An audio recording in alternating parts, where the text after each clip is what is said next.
Olá, boa tarde. O Supremo Tribunal Federal realiza audiência pública para discutir novo modelo de negócio da TV e da Rádio Justiça. Na abertura do evento, o presidente do STF e do Conselho Nacional de Justiça, ministro Luiz Fux, destacou que é preciso ter estratégias que permitam que, a médio e a longo prazo, as emissoras possam ter uma continuidade sustentável das respectivas atividades. Esse é um dos destaques do Jornal da Justiça de hoje. Vamos aos demais. Painel de estatísticas do Conselho Nacional de Justiça. Judiciário recebe mais de 6 milhões de novos processos judiciais nos 3 primeiros meses do ano. Projeto Escuta. Ministério Público do Distrito Federal e Fiocruz querem ouvir crianças e adolescentes que moram em abrigos. Querem reunir informações para sugerir ao governo políticas públicas efetivas. E ainda, Justiça de Mato Grosso sai na frente na atualização da versão 2.2 do processo judicial eletrônico.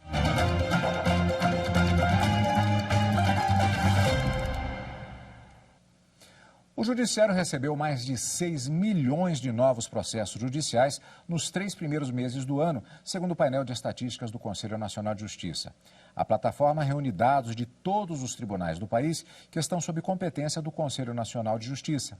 Por meio dessa ferramenta, é possível fazer consultas e ter uma ideia dos processos que chegam ao Poder Judiciário.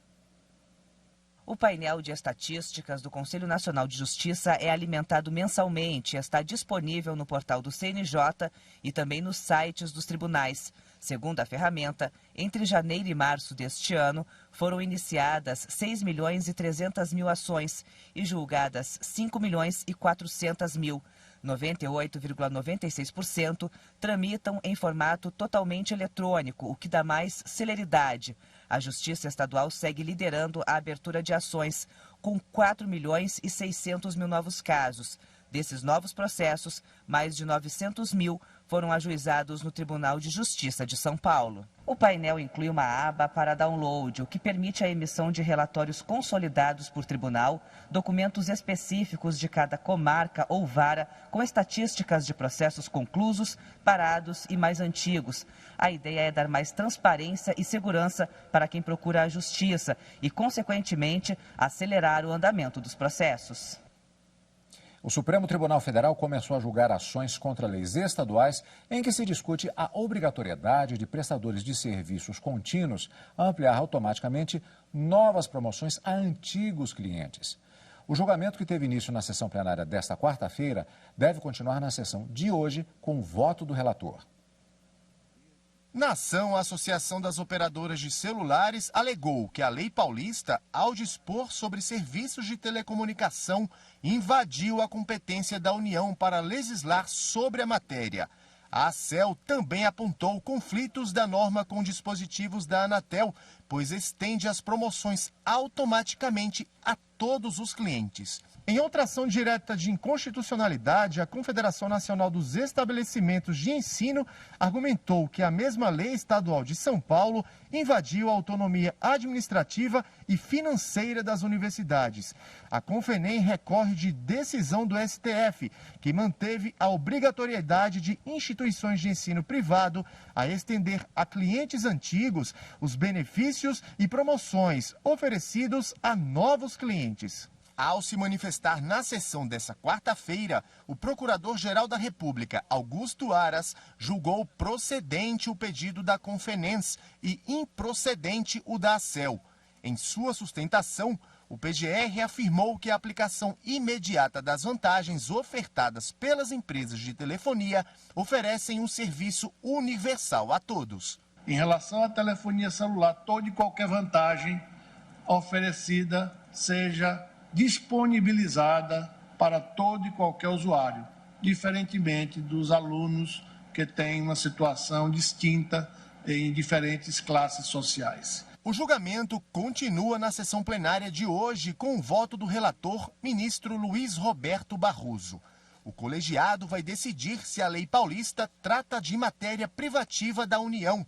Em 2015, Barroso já havia deferido liminar para suspender a aplicação do dispositivo da norma que trata dos serviços de telefonia móvel. A medida foi levada ao plenário virtual, mas o julgamento foi suspenso por pedido de destaque.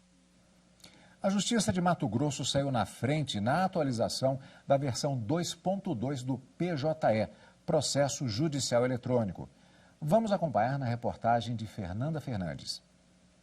O Tribunal de Justiça de Mato Grosso é o primeiro tribunal estadual do país a utilizar a versão 2.2 do Processo Judicial Eletrônico. A nova versão já está sendo utilizada por magistrados, magistradas, servidores e servidoras e operadores do direito, de forma bem-sucedida, sem grandes intercorrências. As alterações que aconteceram para o usuário externo, elas são sutis, elas vieram a trazer mais facilidades. É evidente que toda mudança às vezes gera algum desconforto, mas a equipe técnica está atenta e a gente vai conseguir sanar alguma dúvida pontual que venha a existir por meio de pequenas drops de informação. Não há necessidade dessa mobilização, desse incômodo até para as pessoas de ter que fazer uma capacitação, porque é bastante intuitivo e, no fundo, ficou mais fácil do que era antes. Ao todo, são 9 novas funcionalidades que abrangem o primeiro e segundo graus de jurisdição, 46 melhorias, 83 correções e 3 outras alterações. Citamos, por exemplo, o painel de usuário dos advogados e o editor de texto, como explica o instrutor do PJE. Em relação ao editor de texto, ficou mais simples também. O advogado agora não precisa mais usar o editor de texto para fazer a juntada dos seus documentos. É claro, ele tem que juntar um documento principal em PDF e depois os seus anexos, onde não há limite de quantidade, né? Participar de um projeto nacional, como é o processo judicial eletrônico, e se destacar a cada atualização, como vem acontecendo com o Tribunal de Justiça de Mato Grosso, exige de fato muito trabalho, especialmente o trabalho colaborativo entre as equipes técnicas das cortes estaduais. Uma troca que é fundamental para o sucesso. A gente tem trabalhado quase todas as semanas em contato com equipes técnicas de outros tribunais. É engraçado que muitas vezes a gente vai ajudá-los e acaba aprendendo, quase sempre é assim, né? E muitas vezes a maior parte das vezes somos ajudados também nesses contatos e é isso que permite a gente andar mais rápido, chegar mais longe na realidade de maneira mais tranquila. O Supremo Tribunal Federal realiza hoje uma audiência pública para colher informações da sociedade civil sobre novas soluções e modelos de negócio para a TV e a Rádio Justiça. Nós vamos conversar agora ao vivo com a repórter Carolina Chaves, que acompanha o encontro e tem mais informações. Carol, esse evento, ele tem esse debate, esse evento, ele tem uma parceria com o BNDES. É isso mesmo? Boa tarde. Sim, esse acordo com o BNDES foi firmado no final do ano passado. Boa tarde, Cadu. Boa tarde a todos que nos acompanham. Olha, no início da abertura da audiência pública agora há pouco, o presidente do STF, ministro Luiz Fux, disse que esse acordo não tem custos para a corte e que foi firmado para fazer um diagnóstico, já que o BNDES é um órgão público com maior experiência nesse tema. O ministro Luiz Fux também disse que algumas diretrizes já foram traçadas. Vamos ouvir um trecho. É preciso, em primeiro lugar, reduzir a dependência do orçamento da União, porque a TV Justiça está cada vez mais dependente do orçamento judiciário, do orçamento da União, que tem inúmeras outras tarefas. Então, as emissoras precisam adquirir autossuficiência e autonomia financeira, precisam de CNPJ, precisam de instalações mais adequadas para as entrevistas, para as transmissões. Às vezes a imagem não sai como nós queríamos, e tudo isso sem nós perdermos de vista o nosso compromisso de transmitirmos em plenário os julgamentos e as audiências públicas da Suprema Corte. Este fato de exercermos a liberdade de informação através da Rádio Justiça e da TV Justiça é algo irreversível e algo inegociável.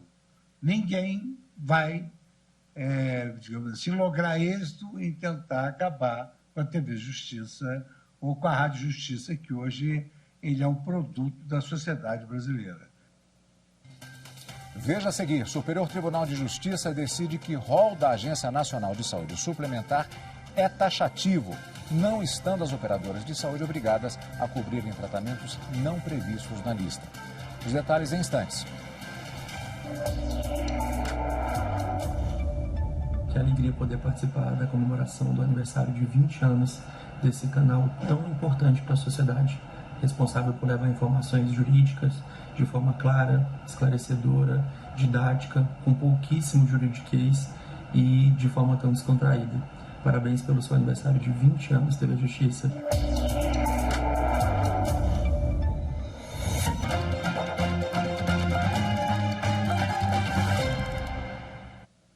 O Superior Tribunal de Justiça decidiu que o rol da ANS, Agência Nacional de Saúde Suplementar, é taxativo, com possibilidades de cobertura de procedimentos não previstos na lista. A segunda sessão entendeu que, em regra, o rol de procedimentos e eventos estabelecidos pela Agência Nacional de Saúde, a ANS, é taxativo, não estando as operadoras de saúde obrigadas a cobrirem tratamentos não previstos na lista. Mas o colegiado fixou parâmetros para que, em situações excepcionais, os planos custeiem procedimentos não previstos no rol. Por maioria de votos, foram definidas as seguintes teses. O rol de procedimentos e eventos em saúde suplementar é, em regra, taxativo. Que a operadora de plano ou seguro de saúde não é obrigada a arcar com tratamento não constante do rol da ANS se existe para a cura do paciente outro procedimento eficaz, efetivo e seguro já incorporado ao rol. E também que é possível a contratação de cobertura ampliada ou a negociação de aditivo contratual para a cobertura de procedimento extra-rol. Foi definido ainda que, não havendo substituto terapêutico ou esgotados os procedimentos do rol da ANS, pode haver a cobertura do tratamento indicado, desde que tenha eficácia comprovada, recomendação de órgãos nacionais e internacionais, entre outras exceções. O relator, ministro Luiz Felipe Salomão, pontuou que a lista da ANS é elaborada com base em profundo estudo técnico, sendo vedado ao judiciário de forma discricionária substituir a administração no exercício de sua função regulatória. Para o magistrado, o modelo de saúde suplementar adotado pela legislação brasileira é de um rol taxativo mínimo, devendo o consumidor ser esclarecido dessa limitação em todas as fases da contratação e da execução dos serviços, para assim decidir entre as opções disponíveis no mercado. Mas o ministro apontou que essa posição não deve ser considerada absoluta e que a atividade administrativa regulatória é sujeita ao controle do judiciário, a quem compete combater eventuais abusos, arbitrariedades e ilegalidades no setor. Um projeto do Ministério Público do Distrito Federal, em parceria com a Fundação Oswaldo Cruz, em Brasília, quer ouvir crianças e adolescentes que moram em abrigos para desenvolver políticas públicas voltadas a esses jovens. Muitos não têm para onde ir quando completam 18 anos e acabam morando nas ruas.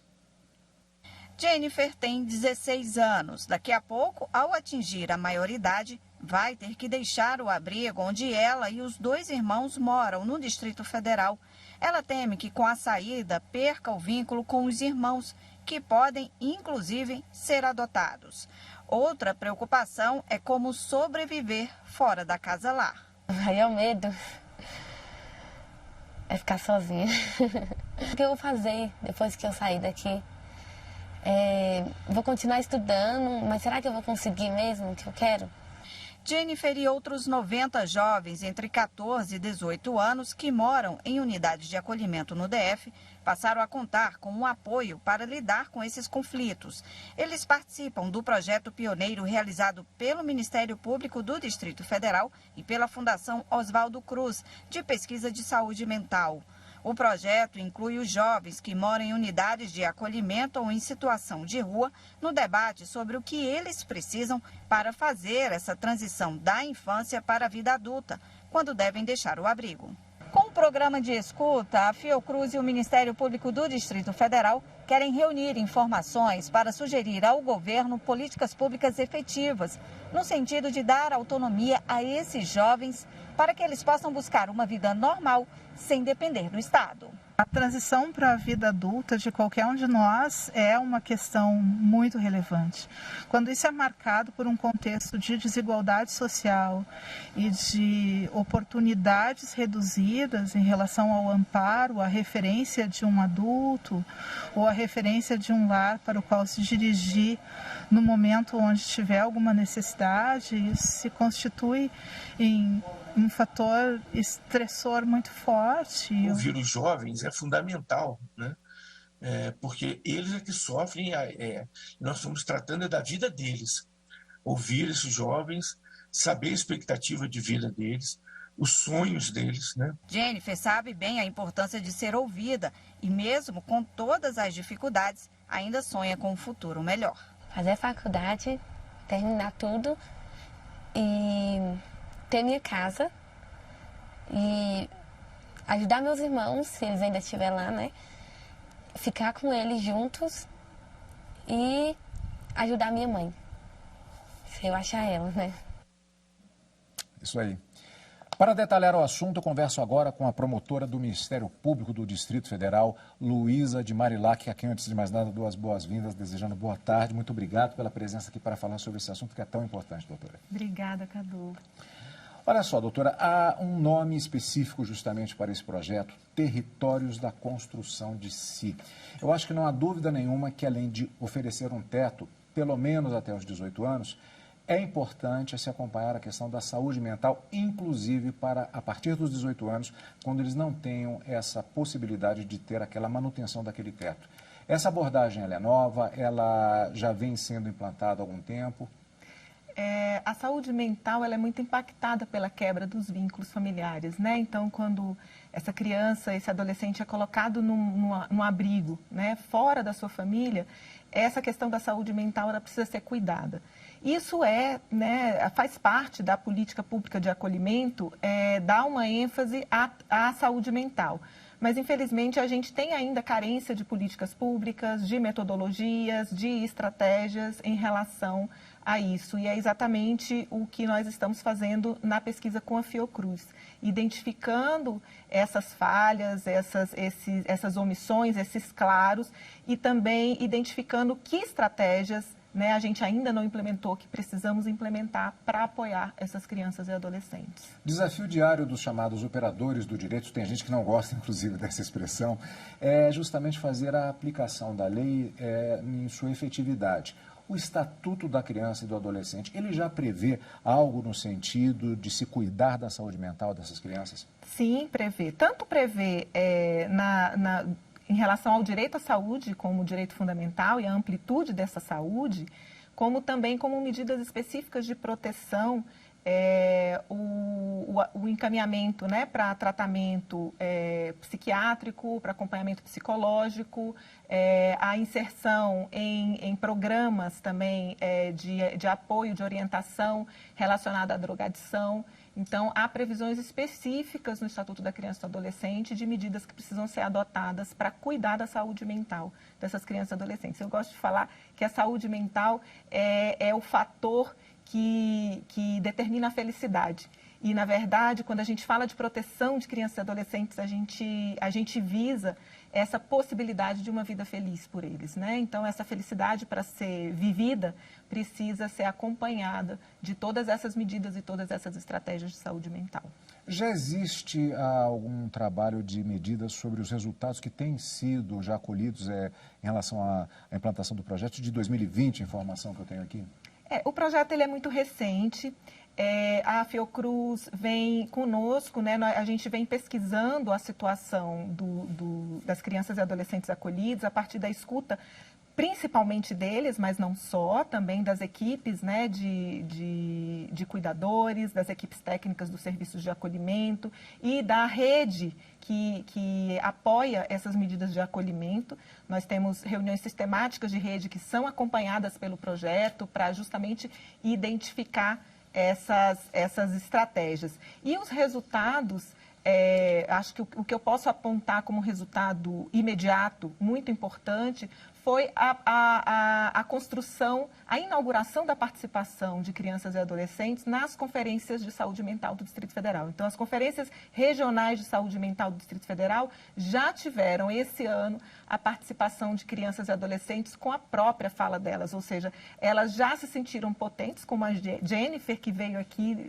deu essa entrevista, se sentiram potentes para dizer o que elas precisam, né? Para entender o que é essa saúde mental e o que elas precisam de estratégias de atendimento. Doutora, eu queria um esclarecimento, porque nós estamos falando aqui essencialmente dos abrigos, mas existem, nesse universo das crianças e adolescentes em situação de vulnerabilidade, aquelas também que já estão no sistema com a questão de cometimento de crimes. Sistema socioeducativo. Exatamente. Esses dados também ajudam a trabalhar essas crianças que já ficaram um pouco mais além da situação de vulnerabilidade? Embora não seja o foco imediato do projeto e da pesquisa, certamente vai apontar para possibilidades de medidas que possam avançar, sim, para outras políticas, sem dúvida. E evitar que essas crianças, depois dos 18 anos, voltem a cair no sistema, dessa vez, muitas vezes, de maneira irreversível, como às vezes acaba acontecendo, né, doutora? Com certeza, Cadu, é verdade. Doutora, muito obrigado pela presença e uma boa sorte na continuidade da aplicação desse projeto. Muito obrigada. Obrigada pela oportunidade. Sempre à disposição. E veja a seguir, com autorização da Justiça, a Polícia Federal faz operação contra uma organização criminosa que atuava no transporte de cigarros contrabandeados na fronteira do Paraná com o Paraguai. Os detalhes em instantes.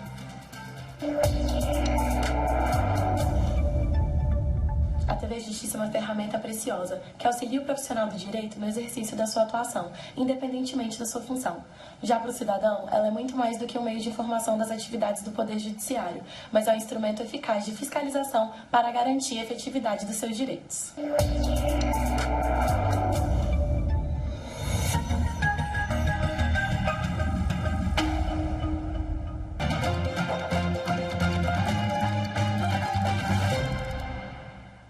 Com autorização da Justiça em Goiás, a Polícia Federal realiza hoje uma operação para combater uma organização criminosa voltada ao tráfico de drogas e lavagem de dinheiro no estado. Os policiais cumpriram 31 mandados judiciais, sendo 14 de prisão temporária e 17 de busca e apreensão em 4 cidades do estado e 2 no Pará. Só na casa de um suspeito, a polícia apreendeu cerca de R$1 milhão. De acordo com as investigações, uma empresa de fachada adquiria produtos químicos controlados e repassava a grupo criminoso especializado no narcotráfico. E os produtos eram utilizados para misturar na cocaína. Em apenas um ano de atividade, a empresa fiscalizada adquiriu mais de 17 toneladas. A Polícia Federal também identificou as pessoas que realizavam a lavagem de capitais do grupo criminoso.